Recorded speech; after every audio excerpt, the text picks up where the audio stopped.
This is okay. So this is Mike's clap.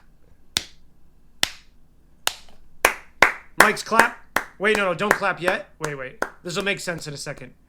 Mike's clap. Stop clapping. Stop clapping. Mike's clap. Why don't I hear you clap? That's so weird. I can see the spikes, so that's the important part. This is my clap. There you go. Okay, perfect. Just so I can sync the two separately. I know. I understand what the clap is for. Perfect. Other than being an STD.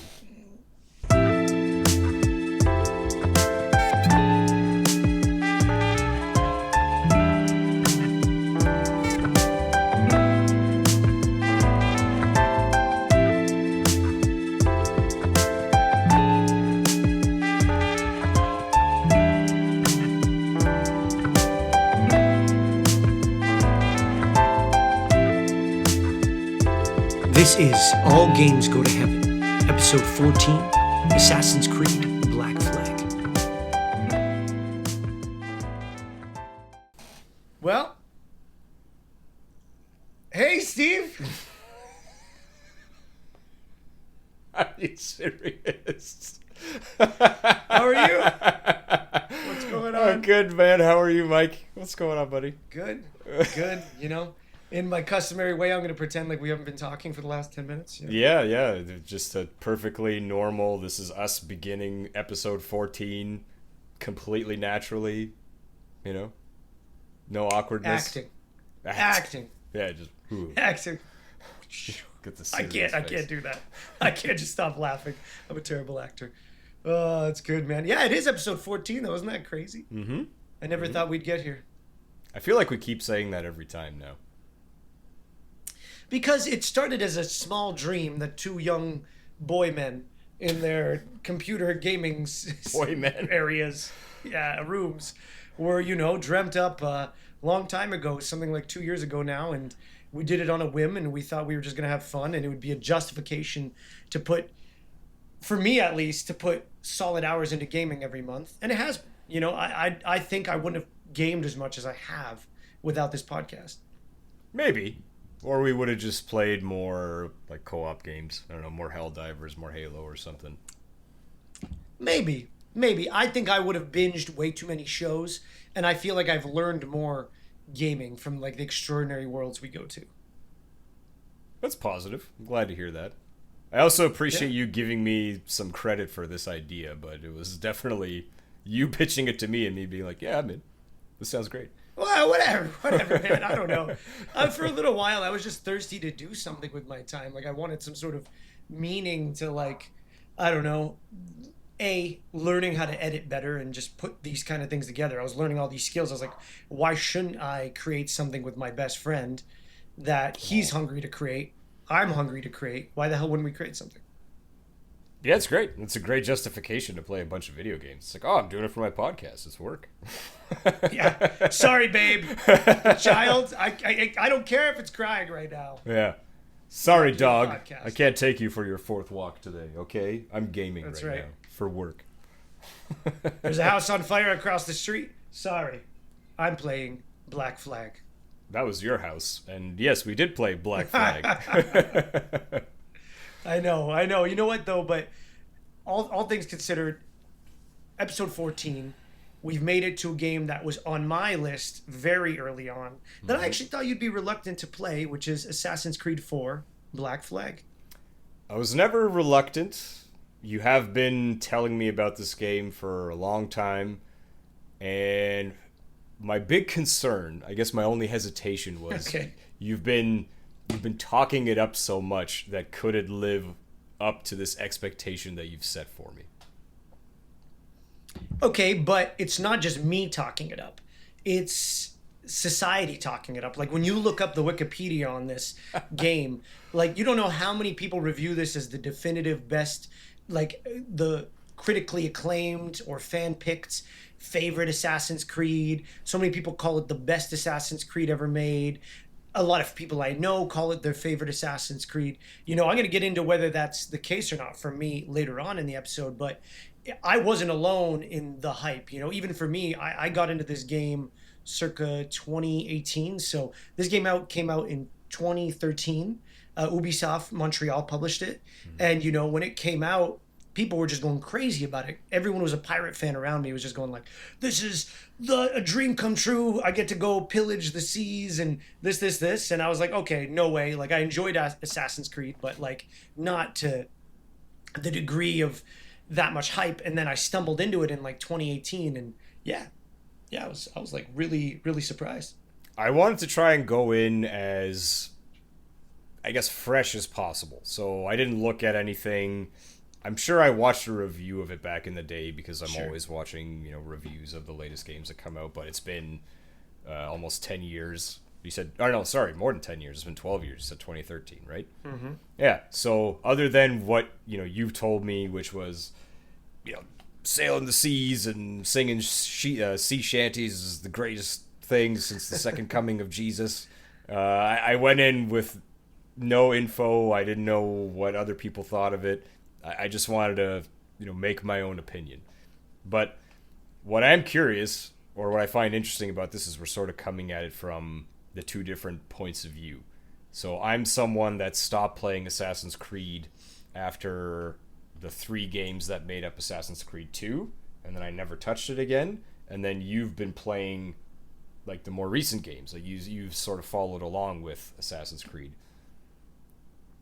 Yeah, I mean, well, first and foremost, I know you probably heard something about this because I lived with you for a bit, and I know as your meditative sessions, you just put video game reviews on in the background and allow them to bring you peace and tranquility.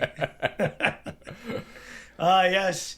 4-star game review, I understand. Yeah. Heart is tranquil. Yeah. I see the Stressful sun day. now. Yeah, that's right. That's right. The clouds part. But I mean, what I have been playing along, but I mean, not to one sequential order. I didn't dip my toe into the Syndicate era. So what happened after this? Like I went Assassin's Creed 1, 2 and all the attachments. I played most of 3. I didn't finish 3. And then I played 4, and then I played Rogue and one of the Syndicate series weird ones, and then I got into the new ones. Yeah, so for me, I've always been on this journey, and I mean, this to me was always so fascinating because I guess this goes back to the development side. This is a clear departure, and even 3 is a clear departure from, I guess, the steps they were taking leading up to this open world format that slowly started taking over. Like with 1 and 2, the world exploration got a little bit bigger every time. You could rove Italy, the grounds were a little bit bigger. Number 3, they really opened up this whole open world format, but with 4 is when they really mastered it. And I remember reading up some of the development, and originally they wanted to make number 4 just a sequel, prequel sort of to number 3, because the tie-in is that your main character is Edward Kenway.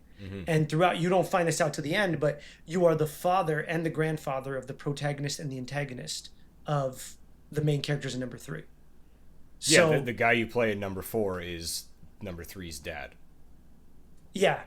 I mean, number 3's grandfather, because you play as the antagonist is the father of the protagonist in that one. I So see what you're you're both the saying, yeah. grandfather. Yeah. Yeah, and like Yeah. This is like 1 and 2, it was all in cities. It was always, and the big thing was the free running and the exploration of all these cities. And then number 3 introduced nature, like you could parkour through trees and stuff. And then number 4 incorporated the cities, the nature, and then introduced the seafaring. Yeah, and like truly, what I consider their fully formed open world game, like their first true open world game. Because even though there is load screens that take you from place to place, it is the first time you can kind of explore the 4 corners, and you're not just drifted in to these very small contained areas. You can get lost. You can literally be sailing for a while and find nothing, which is the whole concept of a good open world, I guess, is sometimes just getting lost in the beauty and getting nowhere. Yeah, I mean, you can, I think without a loading screen, as long as you're not sort of landing anywhere, you can sail from like one corner to the other. In my opinion, I think the towns suffered a bit because of that, because they put the seafaring in there, but the sailing is so good. It's so good Yeah. once you sort of get past the beginning of it that I whenever I was sort of in a city, I wanted to just sort of like get back to sailing. Yeah. I mean, that's how I felt the first time I played. Um, but the second time, this time, I think the mistake I made was I actually did the opposite.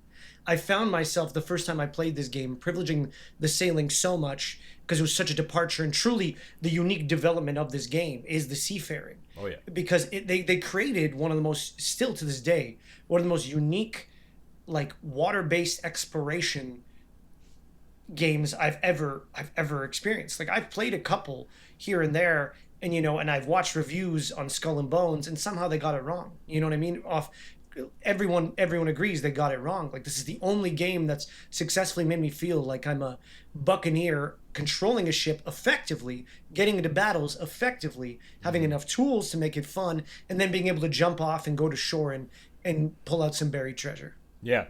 And Yeah. it's like my experience with it, especially after you hyping it up so much. In the beginning, the section that you're sort of starting out sailing in, where you just have the little boats that you're fighting against, and you can board those ones when you damage them. I was just like, man, I feel like Mike freaking overhyped this. Like, I don't see what the big deal is. It was going pretty quickly, and then I just like sailed south for whatever reason. I have no idea. And then all of a sudden I'm seeing frigates and man o' wars, and then the sea battles just got so crazy and so fun. And instead of just like blowing up the ship, you got to board the ships. You got to take out like the scouts or the captain and cut the flag off their ship. It becomes so much more intense. Yeah. And like in the beginning, like you're getting overwhelmed by like one frigate. And then you're upgrading your ship, and all of a sudden you're taking on like two frigates and a man of war. Like, it just gets so crazy so fast. And like, I would have to be sailing to a mission, right? And I was like, oh, but there's some ships over there. I should probably just go do that. Like, like I always was diverting every time I was trying to sail somewhere to just get into sea battles because it became so fun. Well, and I mean, you can get lost in the sauce. I mean, that's my gripe this time around is I kind of fell deep into nostalgia too fast, and I just fell in love with being a pirate to the point where I didn't go south early enough, and I was just spending too much time going and finding buried treasure and just fighting ships, and that's great, but I forgot how much story there was. Like, I do enjoy when I can get to a good point in the story and then go start exploring, but I was an idiot, forgot how much story there was, and just got lost in the sauce for a little while. So I spent like maybe a good chunk of my 8 to 10 hour, I don't know, 22 hour gaming session, or 24, however much it took me to beat this game. Like, I spent about 10 or 12 of those hours just getting lost in the sauce early on, because it's just so nostalgic. It's so, for me, nostalgic. For you, just unique. Just straight fun. For me, it was just straight fun. Yeah. Like, I feel like I could have spent probably another 20 hours just like going around the seas. Oh, excuse me. Getting into battles, hunting down the other legendary ships that are in the Four Corners. So I tried 2 of them, but I only ended up taking down 1. Oh my god, what's happening to me? So it's just like it had to end at some point. So I was like, okay, like my ship was maxed out. I felt like I could sort of take on any challenge, and that's when I was like, okay, let's finish the story so that we can, eventually get an episode. Yeah. But speaking of the story... and you... Oh, go ahead. Yeah, I was going to say, but you were smarter than me in that you went south and started getting metal a lot earlier, so you could upgrade your ship. But anyways, speaking of the story, like you said... Yeah, you play as Charlie Hunnam from Sons of Anarchy fame. Oh my god. Oh my god. That's not even the voice actor. They used a Welsh voice actor. I didn't say it's the voice actor, but that's like clearly who he's modeled after. Whoever was the lead character design for this must have just been like watching Sons of Anarchy or anything with Charlie Hunnam in it and was like, this is the guy. This is how we got to model him. They even have the same walk, that like shoulder forward with the arms moving, they walk the same. Bro, that's just the tough guy walk. What are you talking about? No, that's the Jax from Sons of Anarchy walk. Well, yeah, so, when they originally pitched this game, it was motorcycles on water, and then there was gangs, and there was crooked cops, I remember. Yeah, I remember. Oh, there is crooked cops, because you can pay off the guys to lower your notoriety. Yeah, yeah. Yeah. And You you're know the what I gang. mean. You're a But pirate. That's old school gangs. you're playing as Charlie Hunnam, aka Edward Kenway, and go on, Steve. No, you tell it. This is your baby. Well, okay, so you're playing as Edward Kenway, who is a starts off as a Welshman with some dreams of going to just be a privateer and making his fortune on the sea. Not an assassin, not a Templar like all the other games, just an ordinary dude that gets on the wrong side of an assassin on a mission. And in the process, steals his armor and steals his identity along with the secret that sends him on the path that puts him right in the middle of yet another conflict or the war that is taking place between the assassins and the Templar. Although in this case, it's taking place in the Caribbean. And what's very unique is you get set in the golden age of piracy around the era of Blackbeard and everything else. And throughout that, the story both follows sort of the fall of piracy and the historical narrative that's been interwoven by historians since, and also Edward Kenway's story as he is looking for this magical forerunner ancient technology called the observatory, which is left behind by the precursor race, which is always the key behind all these games. The people that lived on Earth way back when, or the other people that civilized Earth. And you don't know what the observatory is, and you're sent on this journey to both figure it out and also sort of redeem yourself and your scoundrel ways along the way. Yeah, in the beginning, the finding the observatory is just a means to wealth for him, and then over the course of the story, which takes place over years, which I think is unique to this Assassin's Creed game. Generally, they sort of take place in a specific time period, maybe weeks or months, but this one spans years. And over the course of those years, he sees the fall of the pirates and, the greed of the monarchy and the Templars and, their vicious ways. And eventually he starts to, try to become a better person. And, whether he succeeds or not is, I think, a decision left to the player. Yeah, I mean, and on the other side of things too, which is the meta narrative of every Assassin's Creed game, which is you have the real world where as you're entering the Animus and reliving your ancestors' memories. In this one, this is the first game, another reason why it's unique, this is the first game where you're not playing as Desmond Miles, right? The whole Desmond Miles trilogy ends with number 3. I think he dies or something like that happens. He finds some piece of technology and he dies. And so in this one, I thought he died at the end of the Ezio trilogy. I don't think you're Desmond. I don't think you're Desmond in number 3. I don't remember. Because I've never played number 3, and I've seen Desmond die. Ezio, yeah, you're right. So whatever, but you've departed from Desmond. You're just a developer, pretty much working at what is Abstergo or the Templars video game company, which is actually Ubisoft Montreal.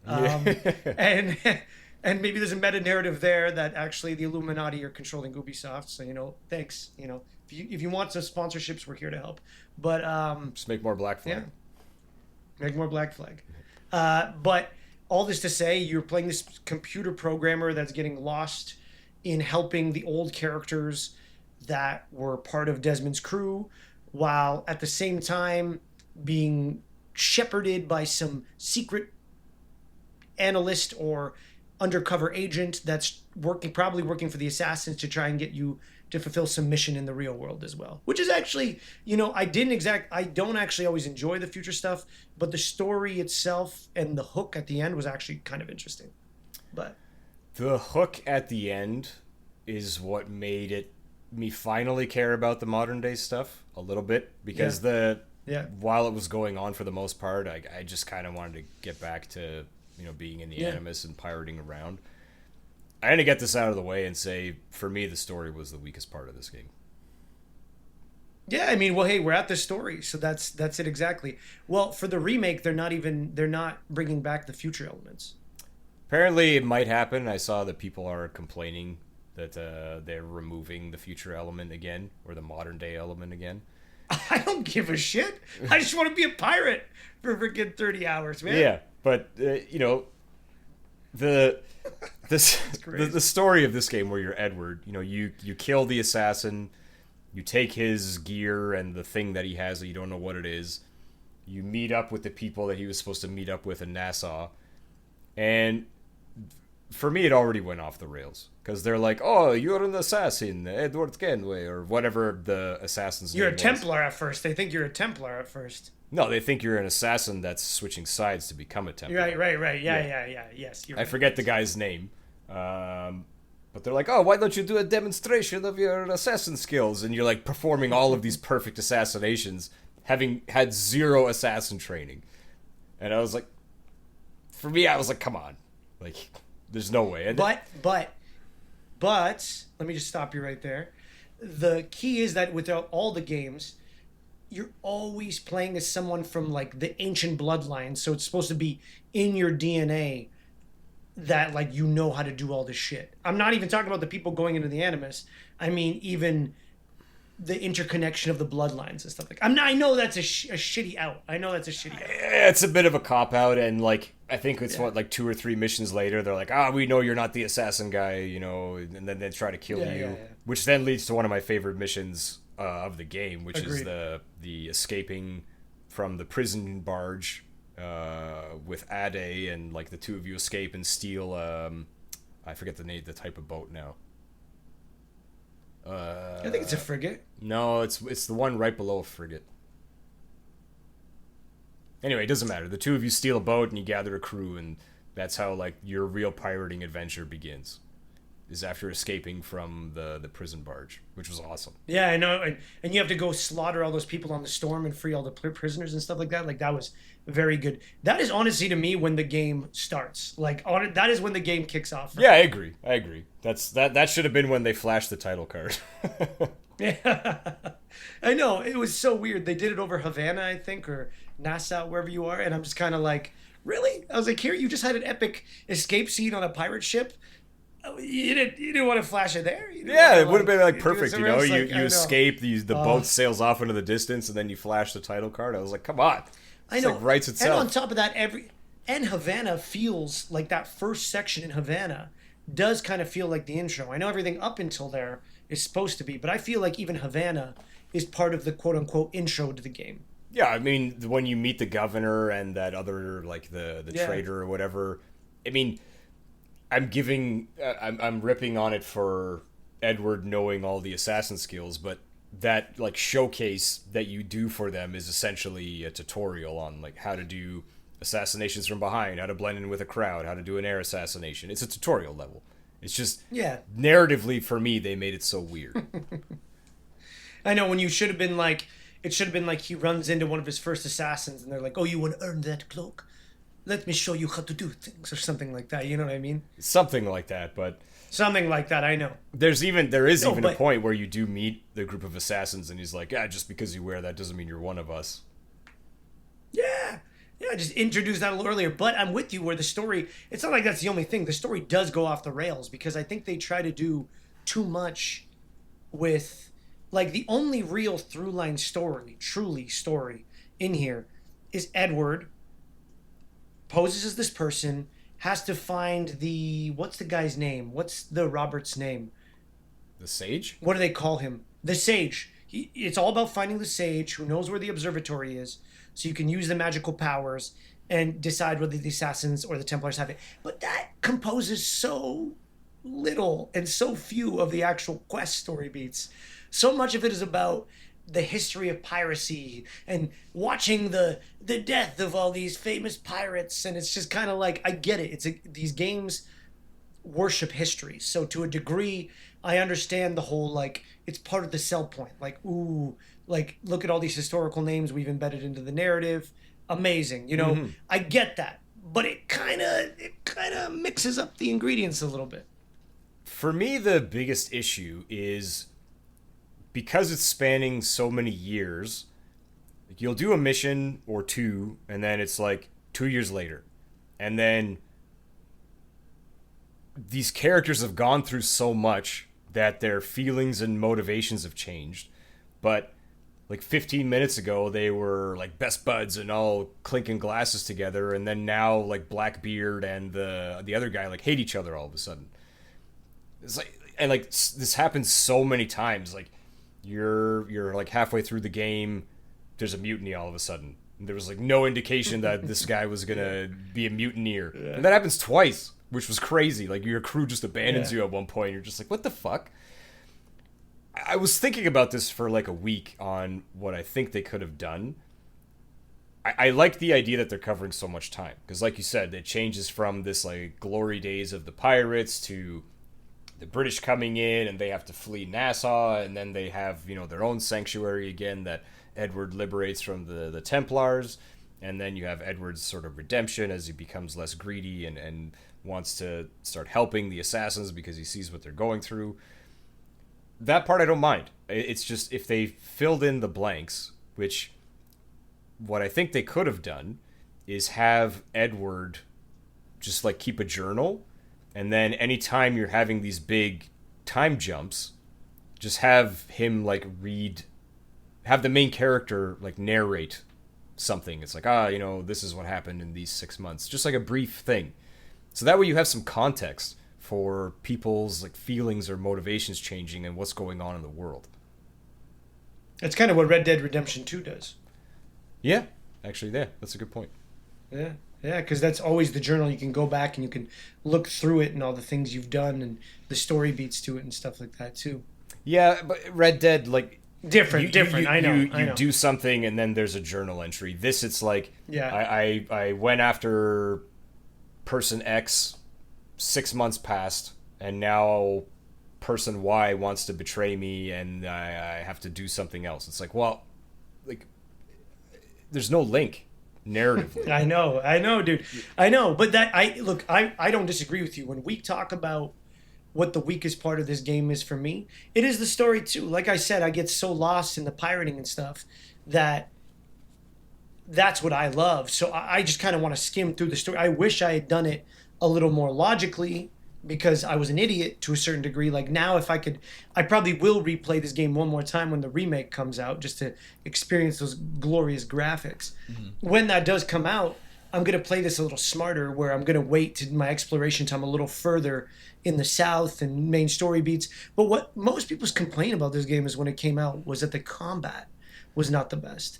And that's crazy to me because the combat on both the sea and the land was great. I loved just being able to jump into a fray of people, use my swords, pull out my gun, shoot this guy, shoot that guy, shoot that guy, you know, get back into it, drop a bomb, maybe use my rope to pull a guy, you know, cut him. Like, there were so many fun things about that. Yeah, so I think this is where that sort of the difference between you having played the modern ones and me having played only the old ones sort of comes into effect as well. You have a much broader experience to compare it to, and the fact that you're still enjoying it, even though you've played something that was made in the past like 5 years that probably has way better combat, and you still enjoy that, and you still enjoy the combat in Black Flag, I think speaks measures to it. And me having only played the old ones, once I started getting into, you know, like the swashbuckling in Black Flag, felt like a huge step up. I was having so much fun getting into fights on boats or even on land. Like, it was great. And you made the point, I think, when I first started playing, that it feels like Arkham, like the Batman Arkham Knight games. In the combat. Yeah. And yeah, it is totally like that. You know, like I always rocked with, you know, the two swords. You're going in there, you know, counter this guy, stab that guy, shoot that guy. Like it was super fluid and fun. Yeah, and I mean, a huge departure from number one where you're like sword, glitch, combo, do. Oh, I did this perfectly, but I didn't somehow, and somehow now I'm dead, or a giant axe or something. And then they tried to do two swords in number two, but sometimes the double strikes wouldn't work. So you're just like, wow. So I can stab two people without it glitching out now? Like, wow, innovation. The hugest step up for the combat for me personally was the counter timing. So in like 1 and 2, or the trilogy of 2, if you hit the counter button, you would see like Ezio or Altair just like wave their sword. Yeah, I know. And it had to be like almost, like I would say almost perfect. It probably wasn't that bad, but that's just how it felt back then. but like you had to make sure you're waving your sword right when their sword was coming at you. Whereas this one, it's that Arkham thing again, where it's like, okay, buddy's got a yellow thing against his head. As long as I do it within a couple seconds, it'll work. And okay, maybe it's not as skill based, but it feels way better. It's way more fun. It looks way cooler. Like, I'll take that. Yeah, dude. Well, because I think they had to, because you're jumping onto ships. Like, there are a tremendous amount of fun little side activities you can do throughout this game. And we'll get into your moral quandary one in a second. But, one of the funnest things that you and I both got lost in, which is the big appeal of this game, is being able to, like, swing your way onto a fucking ship and just jump into a group of 20 people and survive and just thrive, be cutting people down, like getting combos, pulling out your gun, shooting people, shooting someone on a mast, coming down, striking people, like, oh. Yeah. And then when you get the like rope dart later on, and you can you can be on the mast, throw that down, pull the guy up while you jump down on the rope at the same time, and then get back into the fray. Like the rope dart thing came late, so that was like a super cool level up after I'd already been raiding ships for like 15 hours. Like, this is awesome. Like, I was having so much fun with that. Yeah, arguably I can't believe they introduced that so late, man. Like, I'm like, that to me feels like, when Mary becomes your like co-pilot after Adewale decides to stay with the assassins. And Bonnie, not Mary. Mary and Reed, Bonnie, yeah. Mary Reed is Joseph Kidd. Don't get me started on Joseph. Yeah, Mary dies. Yeah. Yeah, the whole pregnancy, the double pregnancy thing and everything. Well, the fact that it's like, hey, I'm Joseph Kidd. I'm a pirate. It's like, you're clearly a woman. From the first second I saw Joseph Kidd, I was like, you are clearly a woman. You are pretending to be a guy, and every guy around you is questioning his sexuality because they are turned on by you, and they don't know why. But it's funny, but the only person who's like, he gets in trouble for hitting on all the time is Anne Bonny, because people think the kid is always hitting on him, but it's like, as soon as you're just kind of like, bruh. Anne probably fucking knows. Like, are you kidding me? She's the only one. She looks at this guy. She's like, "That's not a dick. Yeah, sorry, that's not a man. You're missing this thing right here, there, Joseph Kidd, the old Adam's apple." Do you see my cleavage right now? No, but no, I'm just. It's just your boobs. It's just one of those. Thank you. I know it's why I wear these shirts for you, but it's just like, it is that thing of just kind of like, the graphics, there's a limitation, but when Anne becomes your first mate instead of Adewale, like, I feel that's like another moment where you have a choice to just go swashbuckling for 10 hours. You know what I mean? Because it clearly opens up a huge window where now the game's taking you to all corners of the map. And now it's like, okay, go for it now. It feels like that's actually one of the biggest moments where you're supposed to just go swashbuckle. I'm trying to remember like where that is in the story and where things are happening. The rope. Yeah, but like, at what point? Like, at what part of the map is it pushing you towards at that point of the game? Like, you know how story missions in like the first 5 hours, you're in the northeast part of the map where everything is kind of low level, and then it starts pushing you like northwest and then southwest, and I think southeast. This is southwest. Southwest is the final corner. That's where it's like, that's where the observatory stuff happens. That's where the whole Roberts climax happens. That's where like you chase down like the last of your pirate brigade. Like, it's when you become the last one, and the rope dart happens on like the third or fourth last mission. I think all you have to do after that is just go hunt down the last of the Templar. The governor? Yeah. Was the governor before you last? go to the observatory. Yeah. Yeah. Before you go to the observatory. You're right. Yeah. It does feel like a big moment. Totally. Like, Adewale has been with you for all this time. He leaves after you've been. Was that the first or the second mutiny? It's the second one, right? That's the second mutiny. Second mutiny where they just ditch you. The first one, like, you're not on your ship. It's another guy's ship, and then that, like, his buddy mutinies. And then the second time, Adewale and your crew just ditch you somewhere. And then that's when you find your way back, and, Adewale's like, your ship's still okay. I got you, but I'm not going to be your first mate anymore. You're like, you son of a bitch. Yeah. You son of a bitch. Like, what the fuck? It's like, okay, well, I got Anne Bonny now, so that's cool. how much shit did you guys talk while I was gone for 8 months? Like, what did they say to you? You know what I mean? Like, what did they say to you to make you hate me? Come Yeah. on. No, but like that's what I mean about this. You're right about the story. The story just gets out of control. Like it's so jam packed, and there's so many setups that are just repetitive. But that's the negative thing. The positive thing is, alongside, like we said, jumping onto ships and the ship combat itself, which is brilliant.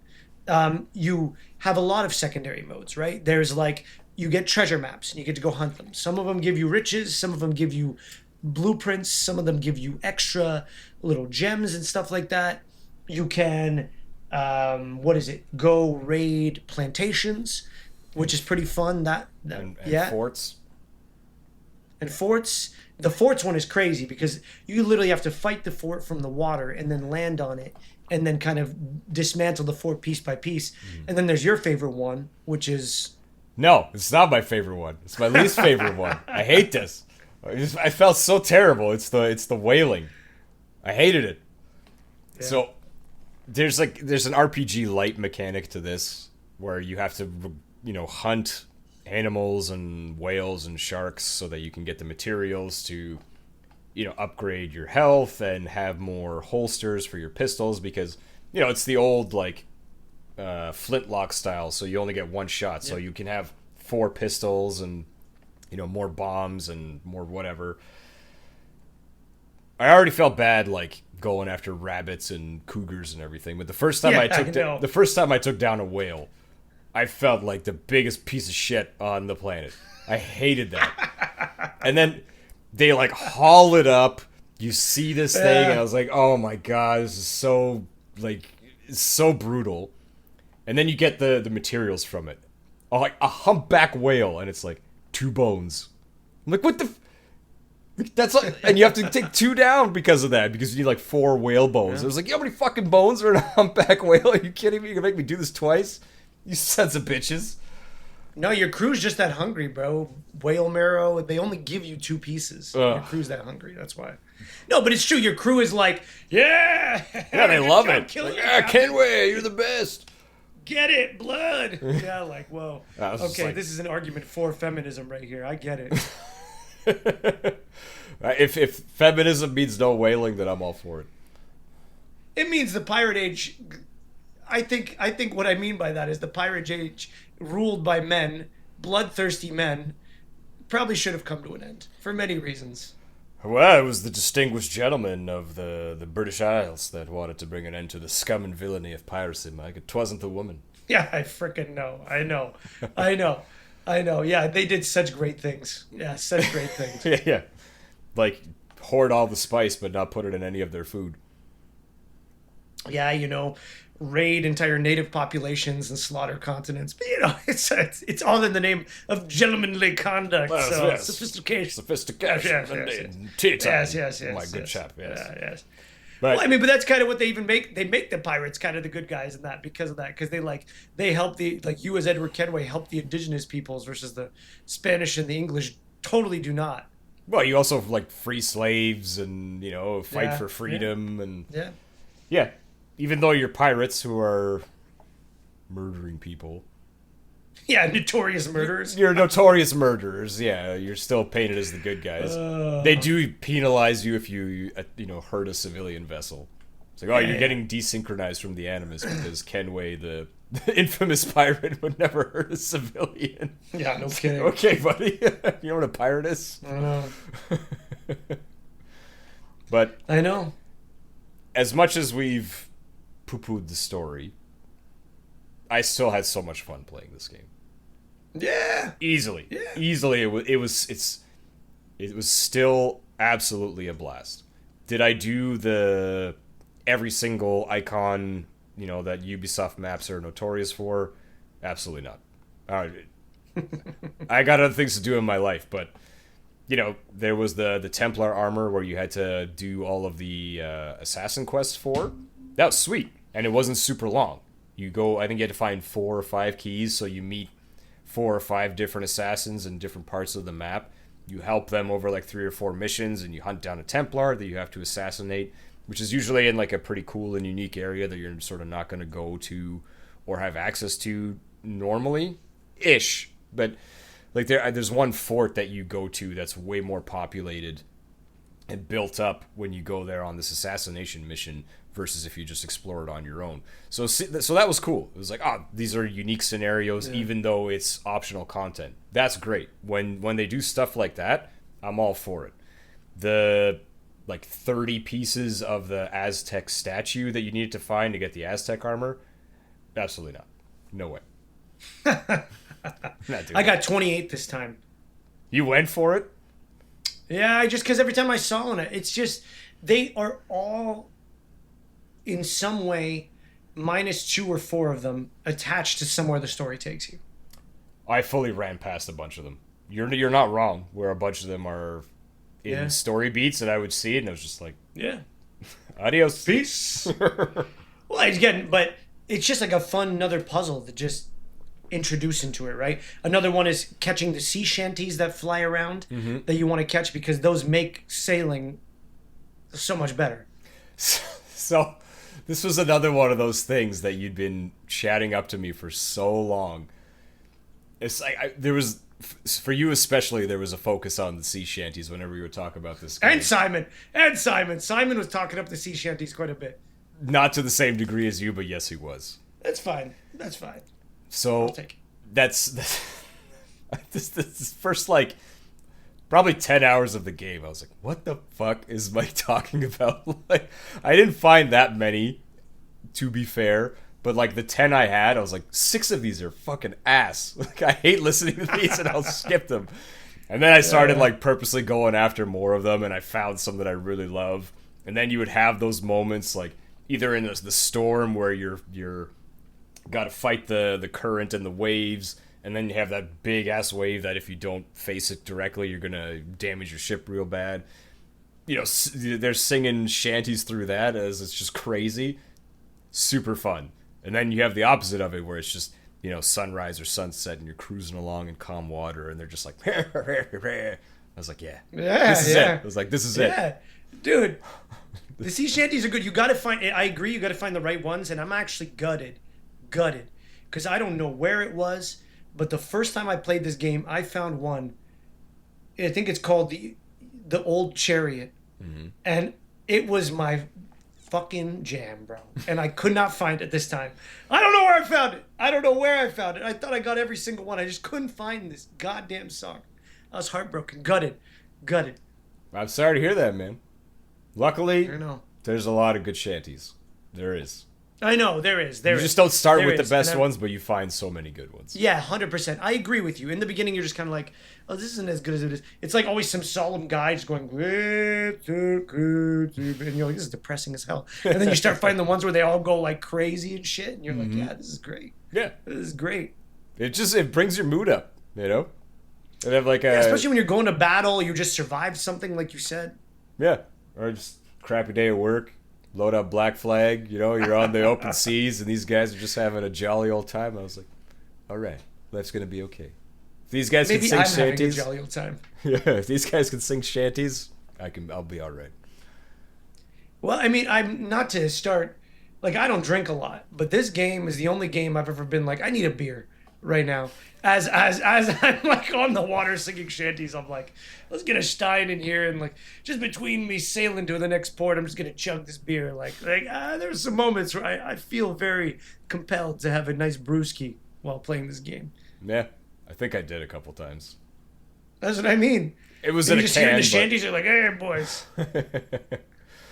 So, let me ask you, Mike, is this still your favorite Assassin's Creed game? You want to go there? I do. You want to go there, eh? As opposed to, yeah, I want to go there. You have a way broader spectrum to compare everything to than I do. So yeah, I want to know. Is it still as good as you remember, and is it your favorite, or what is your favorite? I'll start with, is it as good as I remember? Short answer, no. Because it is so much. Maybe it's because I have experienced the newer games. I think the newer games do a better job at filling just story. story, and that's what it comes down to. It's just like when you get places, the one of the biggest problems with this game is there's a ton of repeat quests. Like for example, you have to go somewhere, highlight two guards, and follow them to get to somewhere. There was a That lot of happens tailing missions. so freaking many times. Another one too with all the pirates. The mutinies half the time happen to them because for you to get one on one with one of these pirates, that you have to crash their ship, get them onto an island, kill them in the middle of a storm. That happens like 3 or 4 times. Like when you just have to isolate one of these pirates and kill them in a storm. Like it does. The It Templars, does, which is crazy. So no, I'm talking about your fellow pirates. There's the one who goes crazy on the island you get stuck on with him during the mutiny. Yeah. You have to kill him in the middle of a storm. You hunt another one down closer to the end of the game. The one who went and sided with the British. Yeah. Rogers, I think, or something. You have to hunt him down to an island as well, and then hunt him into the jungle. And earlier on, there's also a similar thing where you have to crash someone's ship and hunt them onto an island. Like, it happens a couple times. Like, there's a lot of repeat. I thought I was having deja vu at times, and I'm just kind of like, this is where I think the story drags a little bit. And what the modern games do very, very well is they learn from what worked best in these other games. So, I mean, my favorite game, story-wise, I'm always split between now Assassin's Creed Origins or Odyssey. Valhalla's great. I actually still want to replay. I want to finish Valhalla because I have everything downloaded, but my house burned down after I'd put like 20 hours into it, and I just haven't picked it up again. But I had found a place with Valhalla where I was actually really starting to enjoy it because they take the battle combat that kind of worked from Odyssey and began in Black Flag, I'd argue, and it was starting to streamline through Black Flag and got even better with Odyssey, and they take it to the next level where you and your Vikings consistently raid lands and forts, and it's you and an entire crew running in there, and everyone's doing something. It's not just you versus 30 people. It's like your whole crew that you recruit does something. They started that with Odyssey, and Odyssey had such a rich story. So well done. It had a decision-making engine that had consequences, but that isn't really what mattered to me. It was just like the way they interwove this mythological world that they pull you through was so beautiful. And in Origins, it's the same idea. Like they knocked it out of the park for me with story in Origins and Odyssey.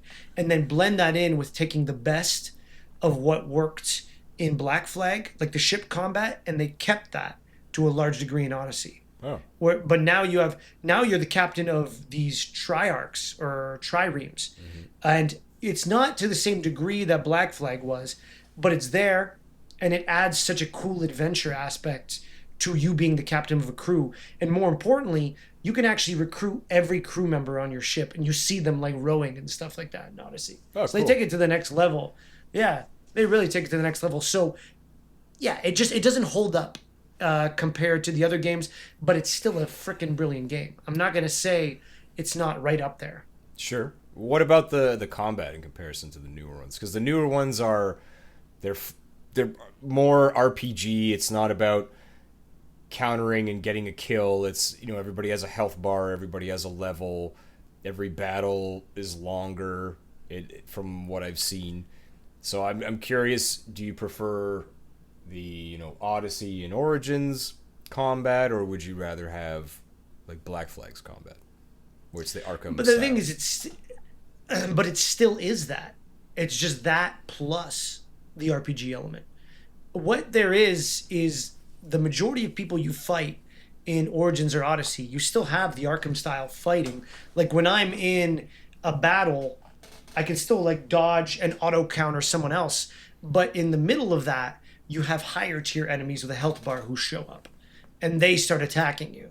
And there it kind of becomes more of a like, how am I going to use my powers against these guys? Mm-hmm. So like it still has that, maybe not to the same degree as Black Flag where that's the whole thing, but it still has the like counter, hit, attack, like it still has that, just not to the same degree. So I would argue my favorite combat is probably Odyssey because they make you into a demigod. So it feels like you run in there and you like jump into a crowd and you blow like 50 guys back. Like that still is such a a brilliant thing to me because they really lean into this whole idea that you have like ancient blood or like god blood in you. Hmm. Okay. It's interesting, eh? You didn't expect that. You wanted me to say Black Flag combat was better. I didn't expect it. I didn't want anything. I didn't know. I know you like Origins a lot. I And thought I Odyssey. thought I thought yeah, and Odyssey. I thought Black Flag was your top Assassin's Creed game, so that surprised It me. was going. It was going into this. It was going into this. It's just like Replaying it dethroned it for you. yeah. Oh, that's weird. I That's know. weird. Maybe this is a terrible episode to be doing this. Maybe this is my hate episode. No, I'm joking. No, but the thing is, it's like it's right there. It's right there. It's just here is the big like the bias. I one of my 2 degrees is in ancient history. You can't win if you put me in ancient Egypt or ancient Greece. Like you just can't win. Like I love pirates, Oh but I my don't love them god. as much as I love ancient Greece. Oh That's my but god. that's the truth. Like going to like the Oracle of Delphi and like hovering over the statue of Apollo as the moon crescents over it and an owl flies over it. Man, that hits me. That hits me as like a classics guy. You know what I mean? You just got a Going to historical like boner talking about that. I did, or like going or literally taking like a little raft down, the Nile to the ancient capital of Memphis and just getting off in front of a pyramid that's still standing in all of its glory as you walk through and this is the ancient seat of the pharaoh. Like, you know what I mean? Like it's wow. Like it's amazing. It's less those games are less about finding the highest point as much as it is like exploring an ancient land. And one thing, and I guess why I loved Black Flag so much is that's the first game where I think it privileged, okay, wow, we're in Paris. Wow, we're in London. It was kind of like that took a secondary, a back hit. Yeah, you went to Kingston, Jamaica. Yeah, you went to Havana in Cuba. Yeah, you went to you went to Nassau. But that is like a secondary aspect to just being an explorer in this game. Which again was my favorite part of the game. I I, Yeah. I was always having more fun being on the open seas than I was being in a city. Anytime I was in a city, Yeah. I wanted to get out of the city. But to me, it's a dub. Oh, it's bittersweet because playing the Ezio games, especially like Brotherhood and whatever the third one was called, I forget. Revelations. Is that what it was? Yeah. Yeah. Okay, so Brotherhood and Revelations, like I love those. The cities in those were stunning, and Yeah. like there was so many nooks and crannies. It was really fun to explore. They had the mechanic of, and I still think this is one of the most badass things an Assassin's Creed game has done. Is you start recruiting more assassins into the order, and then you could just walk into a group of guys and just like do a little hand signal, and then it's like 4 or 5 dudes would drop, and you could take out the last two Yeah. because all the assassins would be set up. And that's the kind of stuff you don't get on the open oceans anymore. Like yeah, when you do the boarding, all your guys kind of rush over to the ship. It's still basically up to you to do everything. You can't give them Yeah, any orders. 100%. Yeah, you can't give them any orders. You can't have them do anything badass. Like you got to do on the bigger ships the 3 things to make sure that you can capture the vessel. In the cities, you're on your own. You can recruit a couple pirate guys or some hookers to distract some guards, but like that part was lost because like what is the biggest city in that game? Is it Havana? I think it's Havana. Yeah. Yeah, Kingston and Havana, but Kingston isn't the biggest. It's probably the widest. Havana is like the tallest, sprawling city. Yeah, so I mean either or, like Kingston or Havana, like they don't feel big. It doesn't feel like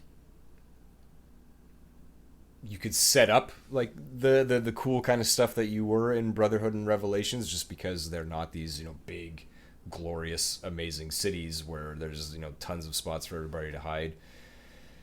And that's okay. That was the trade-off. If we could have had Black Flag meets Revelations, I think that would have been like the perfect Assassin's Creed game for me. Black Flag meets Revelations. Honestly, though, but that's kind of why I like Odyssey, because Odyssey is kind of that. I know it doesn't seem like that to you because you saw me playing it a lot and you saw me going to small villages, but like when you go to Athens and you go to Sparta or you go to like Minoa, like they're huge. Like Athens is massive. Like it's not as thick as like a Constantinople is in Revelations, for example, or anything like that, but like it's big. Like those they do a good job really filling those cities. Alexandria in Origins feels very full. So does Memphis. It's just there's a lot of smaller communities in between. I think what's interesting is that you do see a severance, and I'm not sure if the studio to studio. What I would have liked to do is look into a little bit more over which studio did which game, because I know I have a friend who works for Ubisoft Singapore, Joel Janice, fantastic guy, and hopefully we're still going to have him on a soon to be episode just to talk about the journey of being a writer in the gaming industry and like just talking love of games. But his studio I know he worked a little bit on Valhalla on some of the side missions, and they worked on Shadows, and Ubisoft Montreal, I'm pretty sure was working on like some of the Ezio trilogy and then worked on Black Flag. But I would love to see like where the Paris studio, which I think is the other studio, and where the Montreal studio and where the Singapore, like what is each of their focus? Because is that division? Because there really, really is a branch that happens where you get this side of gaming where after Black Flag and after Rogue, which is another game where you go up the St. Lawrence, very cool Canada one. If you did enjoy it, it's like a smaller, more compact version of Black Flag, but with the St. Lawrence River being the main gateway. After that, they kind of go back to Syndicate and all these others where it's less about naval combat and it's just about being in Paris and being in London again and being in the cities again. So there is like a severance that happens. And again, then they go back to, Origins, Odyssey, and Valhalla, but then you get Mirage in the middle of that, right? And some people say Shadows is like a blend of like the cities feel very full, but you still have the countryside and whatnot. Well, so Mirage, they made, my understanding of it anyway, is they made Mirage to get back to how the older games felt that were more stealth focused as opposed to combat focused. And then Shadows, like you said, is the melding of the two, where the ninja character is your stealth character, and then you have the samurai character who's more about the combat that you're used to from Valhalla and Odyssey. So I don't know if it's like this studio makes that type of game and that studio makes that type of game sort of thing, as opposed to these were the directions that they were given. It's like, okay, this studio, like, now you're making this game, this is how it needs to feel. Part of the I think, I don't know what the word I'm looking for, but the reason that Origins happened is because we'd had like 8-9 games of the old Assassin's Creed style, or the original style. I think people needed something to change it. And by all accounts, Origins is a great game, and it did an amazing job, and it's very well received. It just didn't... An Assassin's Creed game didn't appeal to me for a very long time after I'd finished the Ezio trilogy. I just was burnt out, and I didn't want anything to do with it. That's a personal thing. Yeah. But, so if I'm getting burnt out after 4 games, I can imagine the sort of feeling that they got after 8 or 9 was, okay, maybe we need to mix things up so that we can drum up that same interest. Because I think by the time they got to Syndicate, which was the London one, like, the sales were starting to dip. Yeah, and I mean, I do think, though, jumping into that RPG fandom that came after games like Red Dead Redemption 1 and stuff like that, and the chase of Red Dead Redemption 2, which is around that era, there was a bit of a Horizon Zero Dawn. There was a bit of a RPG renaissance going on at the time, right? Yeah. So, I mean, that's the other thing is, too, I think you were also daunted by that because it was just getting shoved down our throats everywhere. Yeah, you sort of had to, pick your poison. Like, I could only maybe do 1 or 2 of those games a year, something that size. Yeah. Yeah, dude, and even for me now, it's like, we say how much more busy we are consistently, right? I forgot.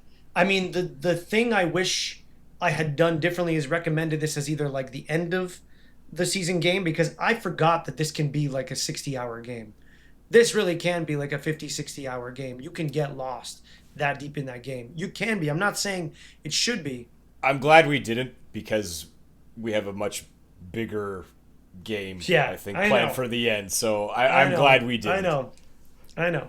But I know, we haven't but even touched on the other. There's a whole other like sea based game within Black Flag that we haven't even touched about or talked about.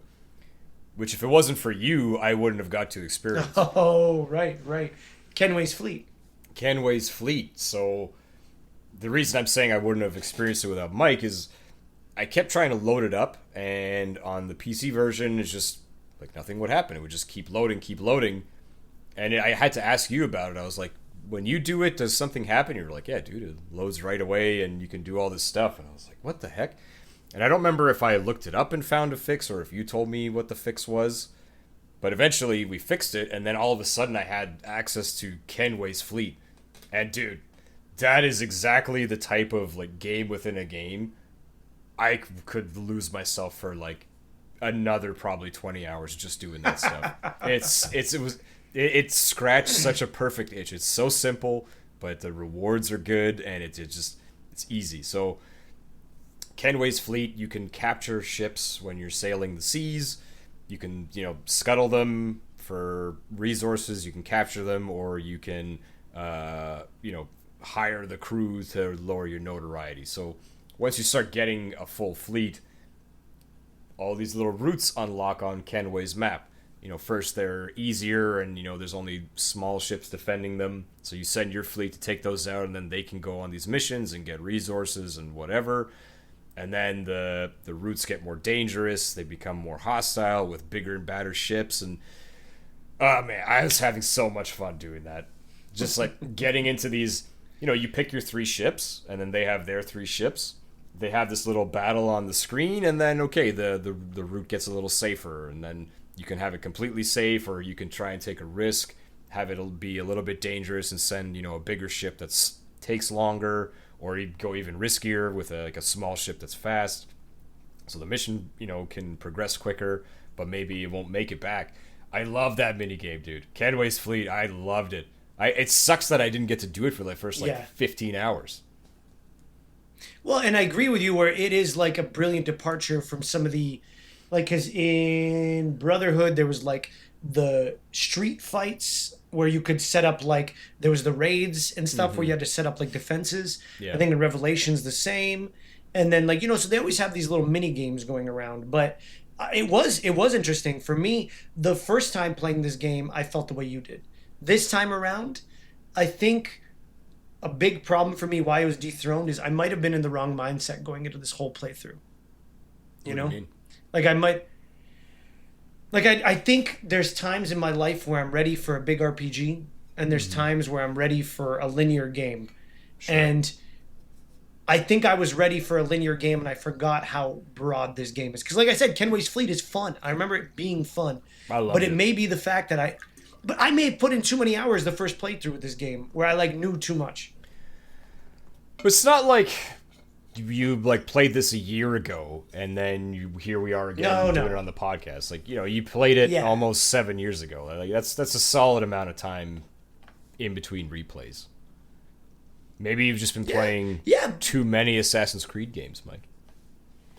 Maybe it may be that I'm like the bar because they are growing, right? So it could be that I'm just used to the growth. Like I'm used to what they've given me. Because the one thing I have to say is that like with Valhalla, that feeling of being an assassin was brought back, in my opinion, which is crazy to me that they still have that complaint. Because when you ditch your crew and it's just you on your horse and you're not going up through the lakes or the rivers of England and you're not like raiding things, it's like you are like on horseback with a hood on, feeling like a fucking medieval assassin going from place to place.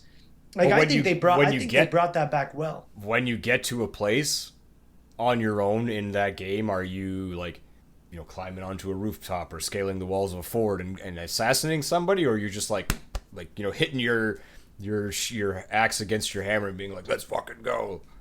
What No, does it no. look like? The first option. No, first it is like climb onto a high castle in the moonlight, wait for the guards to be gone, slip in, and assassinate someone. And it's an England that's set in the ruins of ancient Rome, right? So the Rome before it got completely bulldozed and built up as the England we know today. So it had a lot of that stealth assassin aspect to it. You could do it either way. Like when you were coming up the river and attacking river settlements, it's you and your crew. And you could just run in, but it wasn't recommended. Like there was a lot of moments where you just had to be an assassin. So again, they did it, and I think Black Flag also forced it in there. Like how many moments do you also have to be an assassin in there, even though you're not literally an assassin? But like, I think it's always been there in the game. So it's always funny to me that there's always this like urge for Ubisoft to return to the assassinhood. Because to me, they have had glimmers and moments of it. Like I'd argue Origins and Odyssey were the furthest departure from it. So. Really, Origins? I thought Origins would stick closer to it. I mean, in combat sense, yes, but in Origins, you're like playing the last of the Magi, so like the defenders of the Pharaoh, and so like you're more of like an epic warrior on a revenge quest than you are an assassin, and it just makes sense that at some points you have to be stealthy. You know what I mean? Let me ask you this, Mike. What does it say about Black Flag that we've probably spent like 40% of this episode talking about other Assassin's Creed games? I think it's hard not to talk about Black Flag without talking about Ubisoft. How so? Because you can't talk about an Assassin's Creed game without there being an immediate comparison. Like these games live like why did you not play any of the other games after the Ezio trilogy? Why? I just didn't want to. I was burnt out on Assassin's Creed. That's what I mean. You can't pick up an Assassin's Creed game without there being like a history of Assassin's Creed games you've played. Like that's what I'm talking about. Like I get like that. It is the only franchise where you can't help but pick something up and compare it. I think look, the biggest thing here is that like this game is its own beast, and that's why I wanted to talk about it. Like we have talked about the greater franchise it's in, but I love that this game doesn't feel like I think part of the reason I loved it so much is because they don't just make you an assassin. They don't just make you a Templar. You being a pirate on the high seas was like, fuck everything we've done up until now. You're just a pirate on the high seas, and we're justifying creating this game and using millions of dollars to develop it by throwing in assassins and Templars. Yeah, I was just gonna say you're still part of that narrative, but really you're just a pirate, and I'm okay with that. Like, I know I asked you why are we talking so much about the other games, but as much as I've dogged on the story, everything else about this game I enjoyed. You can pick it up pretty damn cheap these days. If the pirate's life is for you, like hell yeah, play this game. You're gonna have a great time. The random like throw shit at the wall and see what sticks narrative. Ignore that. Just play the game, and just by virtue of playing the game, you're gonna have fun. Yeah. And I mean that at the end of the day, as much as we love amazing narratives or sprawling grand adventures, video games are about having fun, right? So fuck it. Yeah. Like, I don't care. I had a great time playing it. I'd still recommend it. This is still a game I'm super happy to have played. I'm glad you finally pushed me to do it. Is it in my like top 5? No, but it was great. It was super great. And if I'm ever feeling like sailing the high seas again, if I need that like pirate itch, I'm probably gonna install it because it's gonna take like 20 minutes, and I can just go freaking seafaring again. It's gonna be so much fun. Like I'll always have that now. Like that's great. Yeah, and there's no other, and like we keep saying, there's no other game that's done this right.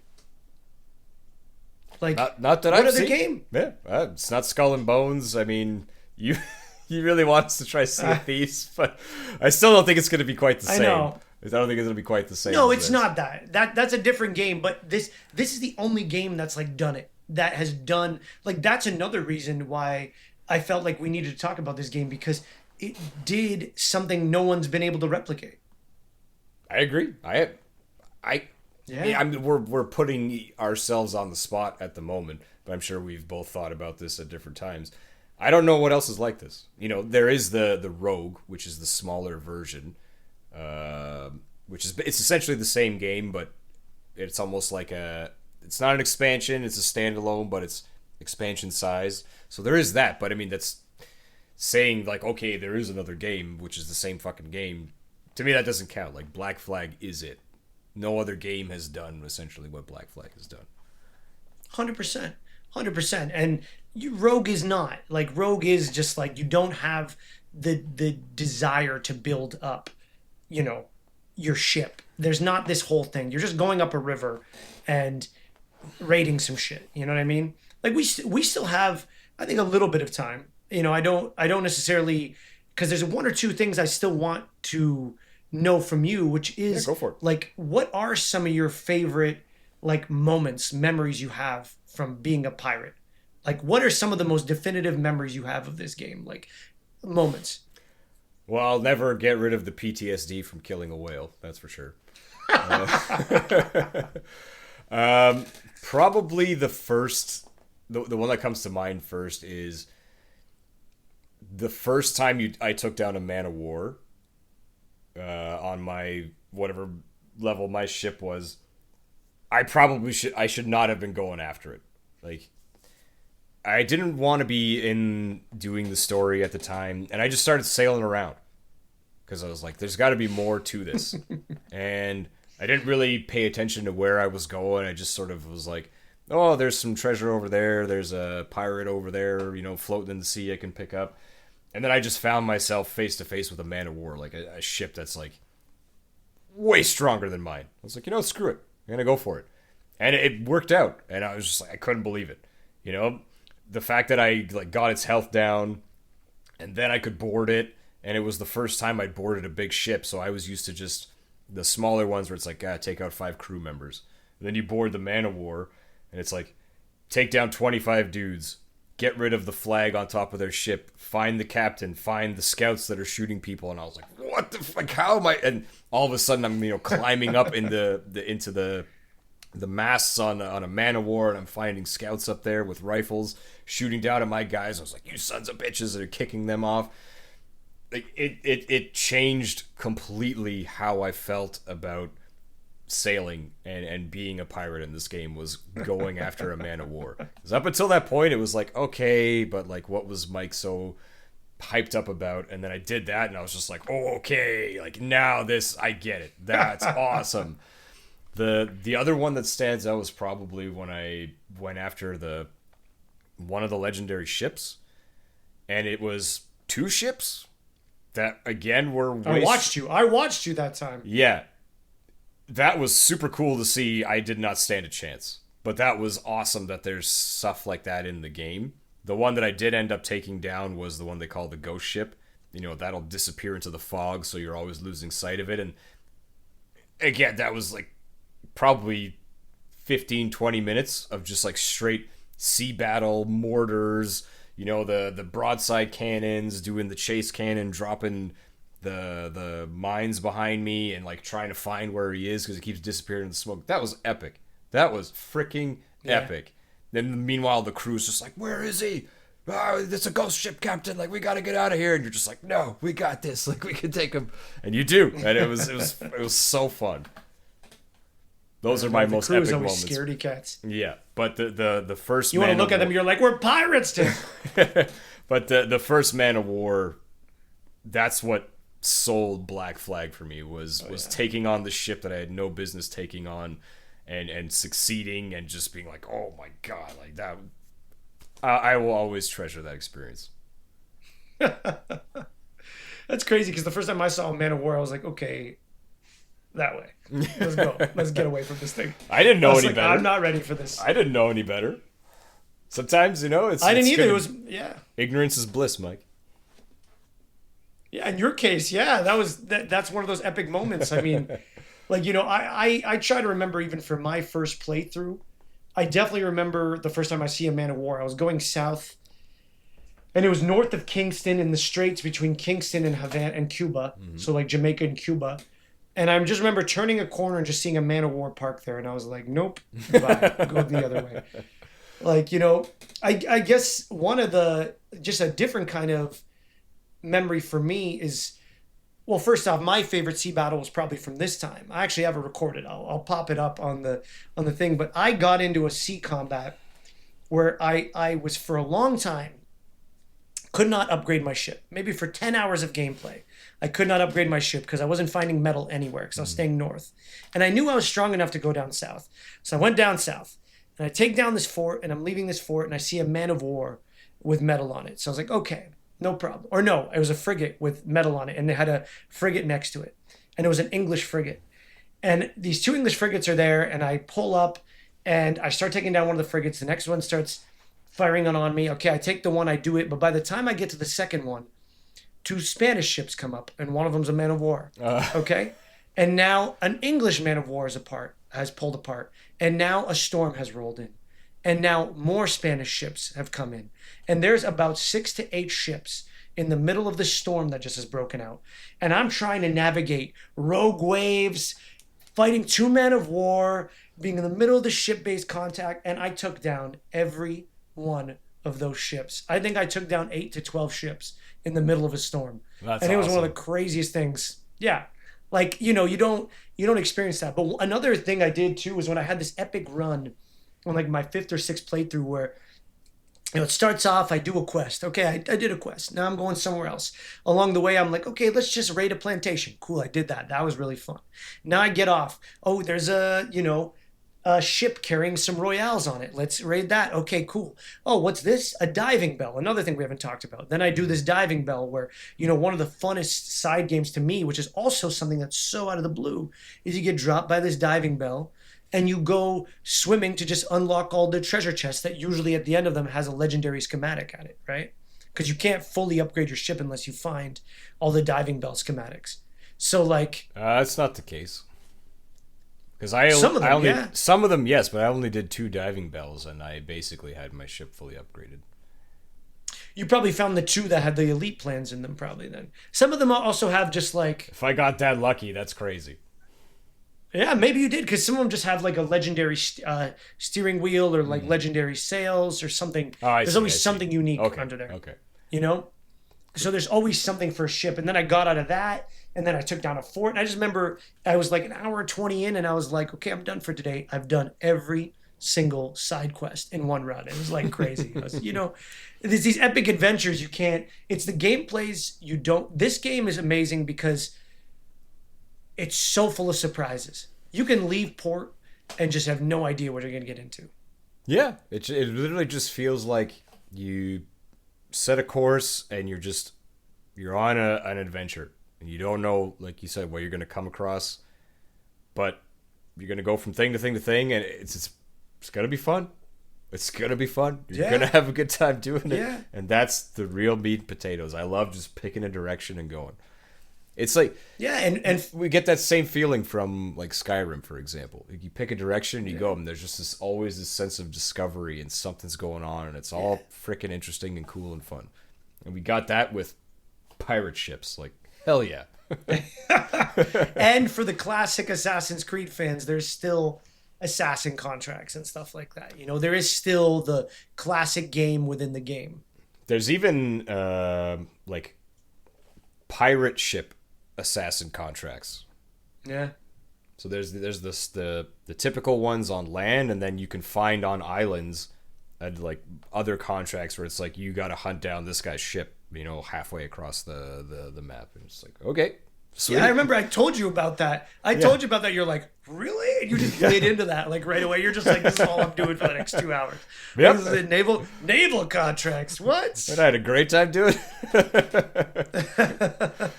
I would have missed much of this game without you, so thank you.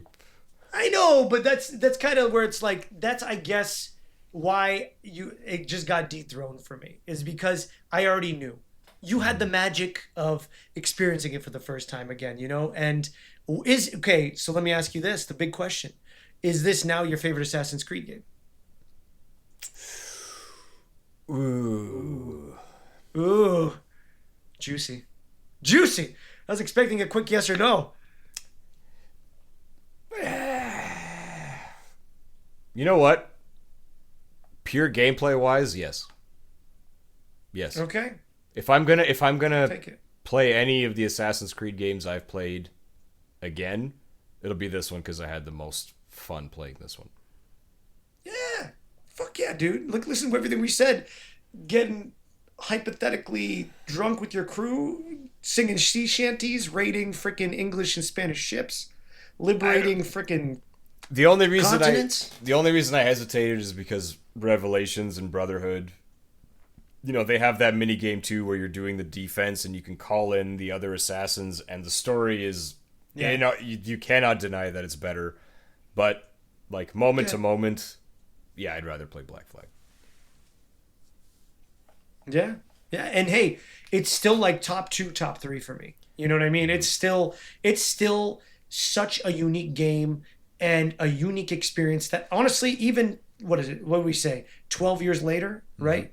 Almost 13 years later, still holds up. Like I recommend for people who just want to experience the pirate combat and want that next gen graphic, like it still holds up. And I did not feel the gap I thought I would feel coming from the new games to the old.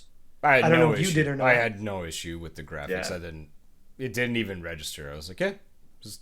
But Yeah. I mean, to each their own. It's not Yeah. like it looks like a freaking PS1 game where everyone's face is just a freaking blank block. Like Yeah, I know. it still looks fine. It holds up. That being Well, and for said, those, oh, go ahead. Go ahead. Go I ahead. was gonna say, for those who are pretentious with graphics, there is a remake coming out. Probably people are saying next year. Maybe instead of calling them pretentious, just say people that prefer modern graphics. Well,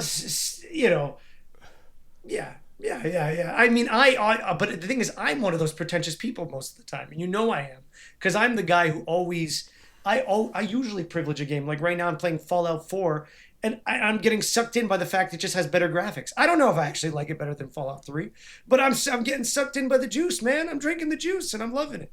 Well, I think our next game is the perfect example of that, where one, we're reversing roles, where you're going to have the first time experience and I'm going to have the Yep. repeat. But you're also playing the shiny new one, and I'm playing the PS2 one. Which is, I think, good that I'm playing the shiny new one because I think I need that getting into the crazy world of Kojima. I still argue with you having played Death Stranding that you are already in the deep end of the craziness of Kojima. Yeah, I know. But yeah, yeah, okay. But yeah, we will have a lot of fun with that. But do you have any last notes you want to leave? Any last questions? Any lingering sensations, confessions? I think I summed up how I'm feeling pretty well in the last like 15, 20 minutes we've been talking here. I Yeah, extolled the and same virtues of here. this game pretty hard. For somebody that was burnt out on Assassin's Creed, for this to now be my favorite and talk about how fun it is to just be a freaking pirate, I don't think I could do any better than that. Mission accomplished. No, that was not my mission. I sincerely hoped you would have a good time, and I'm happy you had a good time because there was a point where I was, nervous when I hadn't asked you how your first 5 to 10 hours had gone. I remember slowly prodding the question. So, you enjoying yourself? You liking this experience or what? Well, that's now you know how I felt with Yeah. Hyperlight, where I was super nervous. It's like, is Mike gonna like this game? I don't know. But he did. You did, and I did. So we're good. We're 2 for 2, buddy. Hey, and I still have that same experience coming on our next game, which is Metal Gear Solid 3. For you, it's Delta, and for me, it's PS2 Subsistence, which is this time I can point to it. It's right there. So we're both playing Metal Gear it's not Solid. just called Snake Eater. So Snake Eater was the original release. I don't know why we're doing this now, but Okay. Subsistence is like the special edition that also has the new camera controls, and it's got 3 discs with additional content. So I at least get the modern camera controls that you'll be getting, but it's still, I'm playing the PS2 version and you're playing the modern remake. I didn't know any of that. See, it's good that you told me. I was like, what the fuck is this? What is the difference between Delta and Snake Eater? Aren't we all just eating snakes? Anyways, we'll talk about that. We'll get there. In the meantime, I guess that's it for this one. Thank you again for joining us. That's and right. As always, bye.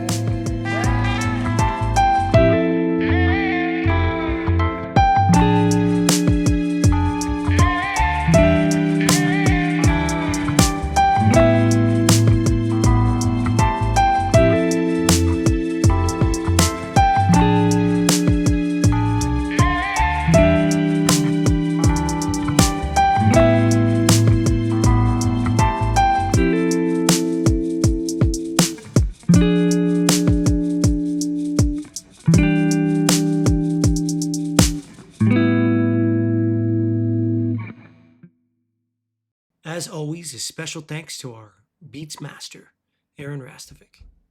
Fantastic. Great game. That was a great game. One of the That's greats. great.